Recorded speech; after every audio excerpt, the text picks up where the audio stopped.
उत्तराखंड के अंदर कई सारे लोगों ने प्लान करने की भी कोशिश की है और कई लोगों के द्वारा कई दुकानों के ऊपर तोड़फोड़ करने की घटनाएं सामने आ रही है। उसके बाद उत्तराखंड के माहौल को शांत करने के लिए यहाँ की स्थानीय गवर्नमेंट पूरी कोशिश में जुटी हुई है। लेकिन इसी बीच आपको बता दें कि बहुजन समाज पार्टी के अध्यक्ष मायावती जी ने भी प्रेस कॉन्फ्रेंस के दौरान उत्तराखंड के मुस्लिम समाज के लोगों के लिए अपनी बात रखी थी। उन्होंने खुले मन से कहा था कि जहां एक तरफ पूरे देश भर की जो अलग अलग राजनीतिक पार्टियां हैं वो हिंदू के करीब बनने की कोशिश कर रही है और टीका तिलक लगाने की कोशिश कर रही है, मंदिरों में जा रही है, लेकिन बीएसपी अध्यक्ष मायावती जी ने खुले दिल से कहा कि अगर देश के अंदर संविधान लागू है, यहां पर हिंदू मुस्लिम सिख ईसाई सब बराबर है और अगर पहले मजारों के लिए यहां पर जगह दी गई है तो अब उनके साथ छेड़छाड़ नहीं करनी चाहिए। ये बीएसपी अध्यक्ष मायावती जी ने उस प्रेस कॉन्फ्रेंस के अंदर कहा था। क्या कुछ कहा वो सुन लीजिए। बीएसपी सभी धर्मों का एक बराबर सम्मान करती है, क्योंकि अपने देश में अकेले या हिंदू धर्म को मानने वाले लोग ही नहीं रहते हैं,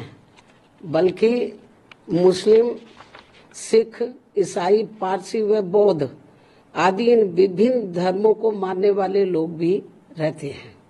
इसलिए इन दोनों पार्टियों को हिंदुओं की तरह ही अन्य सभी धर्मों का व उनके मानने वाले लोगों के हितों का भी बराबर ध्यान रखना चाहिए, यही उचित होगा। इसके साथ साथ हमारी पार्टी का ये भी मानना है कि देश में सभी धर्मों के ऐतिहासिक स्थलों व रिकॉर्ड आदि का भी बराबर सम्मान होना चाहिए, क्योंकि पिछले कुछ समय से धार्मिक द्वेष की भावना।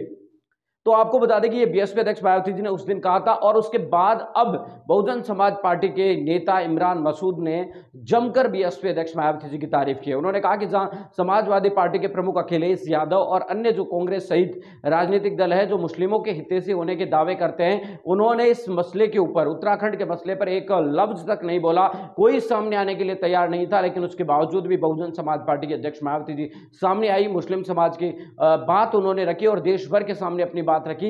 ये कितनी बड़ी बात है। इस मामले के अंदर आपको बता दें कि बहुजन समाज पार्टी के अध्यक्ष मायावती जी ने साफ तरीके से कहा कि वो हिंदू मुस्लिम की राजनीति नहीं, बल्कि पूरे देश के अंदर संविधान के अनुसार राजनीति करना चाहती है। मिलेंगे